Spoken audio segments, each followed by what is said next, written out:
Seorang pemuda bernama Sultan sedang menelpon keluarganya. Dia mempunyai seorang ibu dan dua orang adik yang bernama Aji dan Bilkis. Aji mengatakan kepadanya bahwa dia ingin melanjutkan sekolahnya di Jakarta dan menuntut kakaknya untuk membayarnya. Sultan langsung setuju karena keluarga adalah prioritas utama baginya. Tetapi dia meminta waktu karena kantor belum membayar gajinya. Setelah telepon ditutup terungkap bahwa Sultan berbohong. Dia berbohong tentang menjadi kaya, padahal kenyataannya dia jauh dari apa yang dia katakan. Dia bahkan tidak memiliki rumah dan menyewa kontrakan di daerah kumuh. Saat itu Sultan dipanggil untuk membayar hutang oleh debt collector. Dia bersembunyi di rumah, sehingga sang penagih memutuskan untuk pergi. Tidak lama setelah itu, Sultan pergi bekerja, tetapi sesampainya di sana, dia tiba-tiba dipecat oleh bosnya, karena dia sering terlambat. Meskipun dia tidak menerima keputusan itu, dia tidak punya pilihan lain selain meninggalkan kantor. Sultan menceritakan apa yang baru saja terjadi kepada temannya Ucup. Sebagai teman, Ucup memberikan dorongan dan motivasi untuk menghibur Sultan, sehingga dia bisa terus menghidupi keluarganya di desa. Sementara itu, Bilkis meminta temannya Nabila untuk mengajaknya bekerja di Jakarta. Nabila mengatakan bahwa dia bekerja di perusahaan tata rias dan dibayar dengan baik. Tetapi ia tidak mau mengajak Bilkis sebelum ibunya mengizinkannya. Karena alasan itu, Bilkis memohon kepada pamannya untuk membujuk ibunya agar ia bisa pergi ke Jakarta. Meskipun awalnya ia ragu, pada akhirnya pamannya bersedia membantu. Malam itu sang paman datang ke rumah Bilkis dan langsung membicarakan hal ini. Sang ibu menolak ide tersebut karena ia tahu putrinya itu ceroboh dan ia takut sesuatu yang buruk akan terjadi padanya di luar sana. Tetapi paman terus membujuknya dan mengatakan bahwa Bilkis mungkin akan sesukses kakak laki-lakinya jika ia diberi kesempatan. Dengan berat hati sang ibu akhirnya mengizinkan Bilkis untuk pergi ke Jakarta. Dengan syarat ia harus bisa mengurus dirinya sendiri. Paman kemudian menitipkan sebuah amplop untuk Bilkis dan diberikan kepada Sultan saat ia tiba di Jakarta. Keesokan harinya Bilkis tiba di Jakarta, tepatnya di depan kantor kakak laki-lakinya. Tanpa basa-basi ia langsung masuk ke dalam untuk mencarinya, yang mengatakan bahwa ia adalah pemilik kantor tersebut. Tetapi Bilkis diusir. Segera setelah itu, pada saat itu, Ucup muncul dan bertanya siapa yang ia cari. Setelah mengetahui bahwa orang yang ia cari adalah Sultan, Ucup langsung membawanya ke Sultan. Tak lama kemudian Sultan yang sedang putus asa mencari pekerjaan lain. Dia terkejut dengan kemunculan Bilkis yang marah padanya karena telah berbohong padanya, tetapi ketika dia ingin menjelaskan semuanya, para penagih hutang kemarin datang kembali, yang membuatnya panik. Sultan kemudian meminta Bilkis untuk bersembunyi di dalam rumah. Tetapi Ucup dengan polos mengatakan bahwa Sultan ada di dalam, mendengar tentang hutang yang mencapai 12 juta rupiah. Bilkis menyadari bahwa selama ini, kakak laki-lakinya telah mengirim uang ke rumah dari berhutang. Sementara itu Sultan panik karena pamannya tiba-tiba menelepon memberitahunya bahwa mendiang ayahnya memiliki hutang sebesar 300 juta rupiah, dan saat ini sertifikat rumahnya digunakan sebagai jaminan, dan bank akan menyita itu jika dia tidak membayar hutang dalam waktu 3 bulan. Sultan dan Bilkis terkejut mendengar hal itu. Mereka mulai saling menyalahkan. Akibat keributan itu, para penagih mengetahui bahwa Sultan bersembunyi di dalam, dan hari itu juga semua barang di dalam rumah disita, sehingga hutang dianggap lunas. Sultan kemudian meyakinkan Bilkis bahwa dia akan melakukan apa saja untuk membayar hutang ayahnya. Dia menyebutkan bahwa dia akan wawancara. Bahkan meskipun gajinya tidak seberapa, dia akan mencari jalan keluar. Malam itu, Bilkis berpikir untuk menelpon Nabila dan meminta pekerjaan. Tetapi ketika Sultan mendengar nama Nabila, dia langsung mengatakan bahwa dia bisa mengantarnya ke tempat kerja Nabila, karena ternyata dialah yang mengantar Nabila saat diwawancarai. Sesampainya di sana, Bilkis terkejut karena dia dibawa ke tempat pijat. Dia jadi tahu bahwa Nabila berbohong. Dia sama sekali tidak bekerja di perusahaan makeup, tetapi sebagai terapis pijat yang memberikan layanan pijat, ditambah dia menggunakan namanya untuk bekerja di sana. Bilkis kecewa dengan hal itu. Ketika kembali ke rumah, Sultan memilih untuk meminum pil tidur untuk menahan rasa laparnya malam itu, dan segera tidur. Setelah Sultan tertidur, Bilkis menelepon Nabila lagi. Karena dia tidak punya pilihan lain, dia meminta pekerjaan di sana sebagai tukang pijat. Keesokan paginya Sultan panik karena dia terlambat dalam wawancaranya. Ketika dia tiba di kantor, Hardi memutuskan untuk tidak mempekerjakannya karena CV-nya palsu. Ditambah, dia bahkan ingin gajinya sama dengan Hardi tersebut. Sementara itu, Bilkis akhirnya mendapatkan pekerjaan, dan pelanggan pertamanya adalah Evan, seorang pria yang menawarkan untuk membawa Bilkis sebagai pacar sewaan. Meskipun dia akan dibayar, dia tetap menolak. Apalagi setelah melihat betapa kotornya pikiran Evan. Karena kejadian itu, Bilkis langsung dipecat dari pekerjaannya. Dia tidak bisa memikirkan tempat lain untuk mendapatkan pekerjaan. Jadi dia akhirnya menerima tawaran dari Evan. Setelah menegosiasikan harga, mereka akhirnya sepakat 2 juta rupiah. Tapi sebelum mereka berkencan, Bilkis menuntut Evan untuk mendandaninya secantik mungkin. Di malam hari, Sultan ingin menemui saudara perempuannya yang bekerja di tempat pijat, dan ketika dia bertanya kepada staf di sana, dia pikir sesuatu yang buruk akan terjadi padanya. Karena selain dipecat, dia terlihat pergi keluar dengan seorang pria. Sementara itu, Bilqis dikenalkan Evan kepada teman-temannya. Saat mengobrol, Bilqis terkejut dengan penghasilan Evan yang mencapai 150 juta rupiah per bulan, dan itu berkat jual beli saham. Bilqis lupa perannya sebagai pacar Evan karena terkejut penghasilannya. Akibatnya teman-teman Evan tidak percaya bahwa mereka berkencan. Jadi untuk membuktikannya mereka ingin Evan dan Bilqis berciuman. Tetapi Bilqis menolak dan malah meninju Evan. Ketika Bilqis kembali ke rumah, Sultan mengira bahwa Bilqis menjual tubuhnya dan menegurnya. Tetapi Bilqis menyangkalnya dan berkata bahwa dia bisa menjaga dirinya sendiri sambil memperlihatkan uang yang baru saja didapatkannya. Tiba-tiba Aji datang ditemani oleh Ucu. Tentu saja dia kaget karena selama ini kakak dan adiknya telah berbohong kepadanya dan ibu mereka saat dia akan melaporkan kebohongan mereka kepada ibu mereka. Bilqis dan Sultan bersama-sama mengambil ponsel Aji. Sultan berhasil membujuk Aji dengan memberikan semua uang yang baru saja didapatkan Bilqis untuk mendaftar kuliah. Meskipun itu tidak cukup, Sultan berjanji akan melunasinya nanti. Bilqis bercerita kepada Sultan tentang Evan yang merupakan seorang trader dengan penghasilan 150 juta rupiah per bulan. Mendengar itu Sultan jelas tergoda dan meminta Bilqis untuk mengenalkannya kepada Evan. Keesokan harinya Bilqis dan Sultan pergi menemui Evan. Bilqis meminta maaf karena telah memukulnya kemarin. Untungnya Evan dengan baik hati menerima permintaan maafnya dan mengajari mereka berdua bagaimana menjadi trader. Tetapi menjadi trader tidaklah mudah. Bilqis dan Sultan terus melakukan kesalahan saat trading menggunakan akun demo. Untuk itu Sultan meminta saran cara belajar tercepat agar mereka dapat dengan mudah menghasilkan uang. Evan memberikan penjelasan yang mudah dengan mengatakan bahwa Sultan harus membeli saham saat harga turun dan menjualnya ketika harga naik untuk mendapatkan keuntungan. Cara tercepat dengan mendapatkan informasi adalah dengan memulai percakapan dari para pemegang saham terbesar. Oleh karena itu Evan memberitahu Sultan bahwa para pemegang saham perusahaan top biasanya pergi bermain golf. Keesokan harinya Sultan dan Bilqis datang ke Royal Golf Jakarta dan meminta HRD untuk pekerjaan di sana. HRD mengatakan bahwa satu-satunya lowongan di sana adalah menjadi pengambil bola yang akan dibayar Rp10.000 per bola yang dikumpulkan,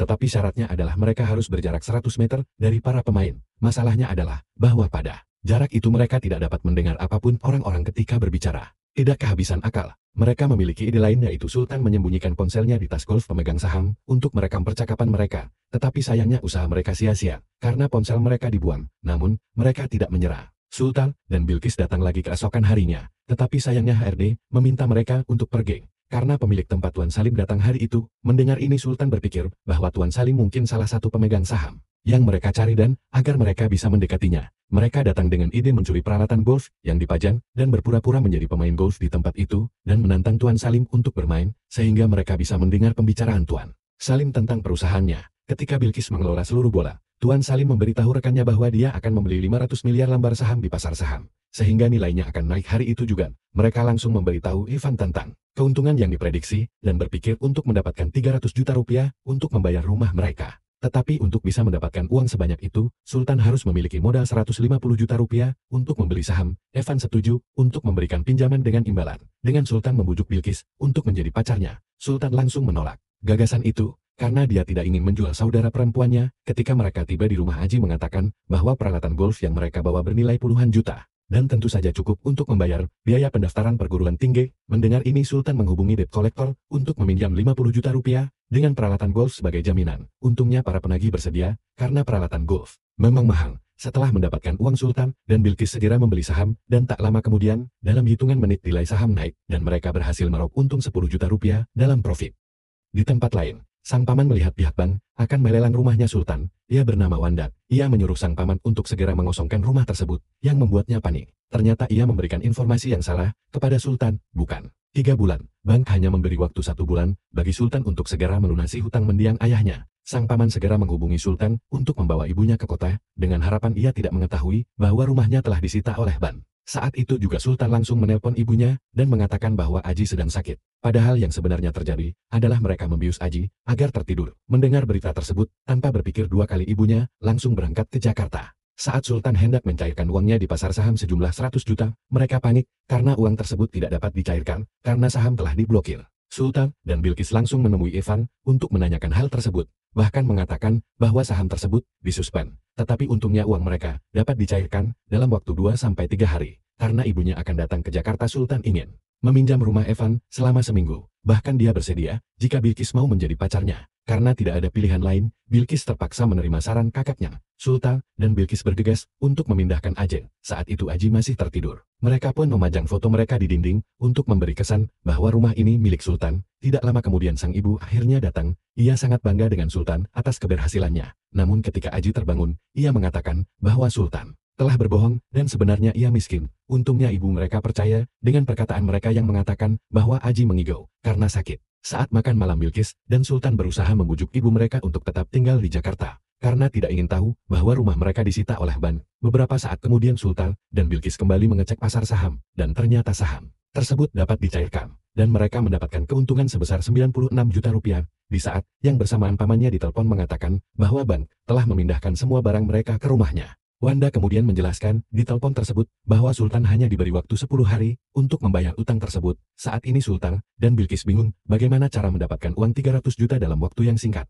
Setelah bertemu Evan mereka diberi solusi untuk meminjam uangnya namun dengan syarat Bilqis harus menikah dengannya. Tentu saja Bilqis menolak. Untung saja Evans masih punya ide lain, jika mereka ingin untung besar mereka harus mencari Robert Widodo seorang investor dari Indonesia yang mampu menebak dengan tepat saham mana yang untung. Kebetulan Robert Widodo akan mengadakan pertemuan untuk para anggota klub miliarder. Dan salah satu anggotanya adalah ayah Evan. Karena ingin menikahi Bilqis, Evan bersedia membantu. Mulai dari menyiapkan jas bagus untuk mereka dan mengajak mereka pergi dengan mobil mewah. Namun malah harus kecewa ketika Bilqis menolak untuk dikenalkan kepada orang tuanya dan menjelaskan bahwa sejak awal ia tidak pernah punya niat untuk menikah dengannya. Jelas hal ini membuat Evan sakit hati.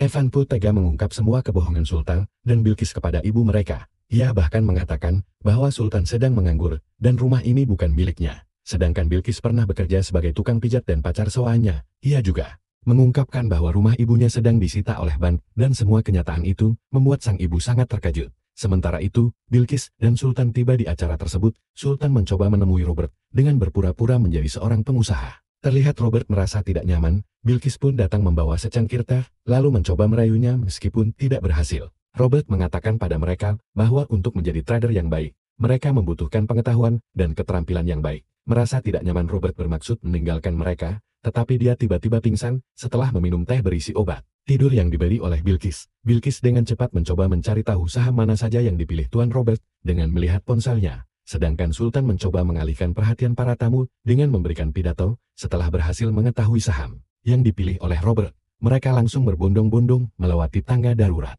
Mereka langsung membeli saham di perusahaan yang dipilih oleh Robert dengan menggunakan semua uang yang mereka miliki. Saat mereka kembali ke rumah Evan, mereka terkejut melihat kondisi ibu mereka dan Aji yang telah diusir. Ibu mereka meminta Sultan untuk menunjukkan rumahnya yang sebenarnya, dan karena dia sudah tahu tentang kebohongan Sultan, tidak punya pilihan lain Sultan menunjukkan tempat tinggalnya yang sebenarnya. Ibu kemudian menanyakan alasan kebohongan mereka. Bilqis mengatakan bahwa semua ini karena kakaknya yang berbohong tentang kesuksesannya. Pertengkaran pun terjadi di antara mereka, terutama ketika Sultan mengatakan bahwa sahamnya tiba-tiba turun menjadi 46 juta rupiah. Sultan pergi menemui Ucup dan menceritakan kepadanya mengapa usahanya selalu gagal meskipun dia telah berusaha keras. Ucup mengatakan bahwa satu-satunya kesalahannya adalah berbohong. Jika saja dia jujur ini tidak akan pernah terjadi. Sementara itu Bilqis kesal karena Aji terus merengek tentang kuliah. Dia seharusnya lebih pengertian daripada merengek tentang keinginannya. Dia memintanya untuk mandiri seperti dia dan kakak mereka yang selalu melakukan semuanya sendiri tanpa mengganggu orang lain, termasuk ibunya.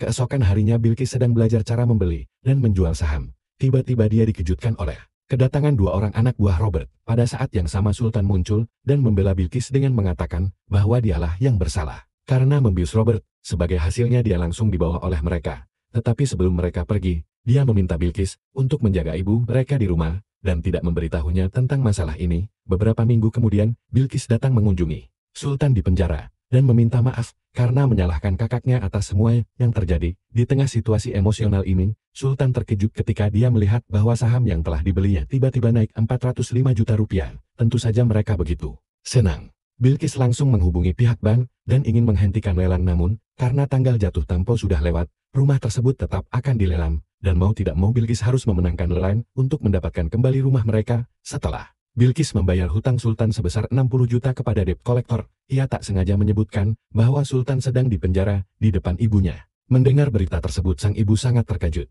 Namun untungnya penyakit jantungnya tidak kambuh. Bilqis hanya memiliki sisa uang 345 juta rupiah. Ia kemudian mengikuti lelang dan menawar rumah tersebut dengan semua uang yang dimilikinya. Sementara sang ibu akhirnya datang menemui Sultan di penjara, ia kemudian bertanya berapa denda yang harus mereka bayar untuk membebaskannya dari penjara. Sultan mengatakan bahwa denda yang harus dibayar adalah 350 juta rupiah. Tak lama kemudian, Bilqis menangis karena gagal memenangkan lelang. Mengetahui hal itu, ibu meminta mereka untuk melepaskan rumah tersebut. Karena baginya rumah yang paling berharga adalah ketika semua anaknya berada di sana. Ia kemudian menyarankan agar uang tersebut digunakan untuk membayar denda, agar Sultan bisa bebas. Namun, Sultan langsung menolaknya dan meminta Bilqis untuk menggunakannya sebagai modal usaha dan untuk membiayai kuliah Aji. Kali ini, Sultan meminta mereka untuk mendengarkannya, karena hanya dengan cara ini, ia mempercayai Bilqis untuk menggantikannya sebagai tulang punggung keluarga. Dengan berat hati mereka terpaksa meninggalkan Sultan di penjara. Keesokan harinya Sultan terkejut dengan sipir penjara yang mengatakan bahwa ia telah bebas dari penjara. Ternyata keluarganya setuju tidak akan ada yang bisa menggantikannya sebagai kepala keluarga. Pernyataan itu membuatnya senang. Singkat cerita, Sultan diwawancarai oleh salah satu perusahaan investasi saham, di mana ia diminta untuk menjelaskan apa itu saham obligasi dan reksadana. Berbekal ilmu yang dia dapatkan, Sultan dapat dengan mudah menjelaskan semua jenis investasi, sampai-sampai Hardy terkesan dan langsung mempekerjakannya.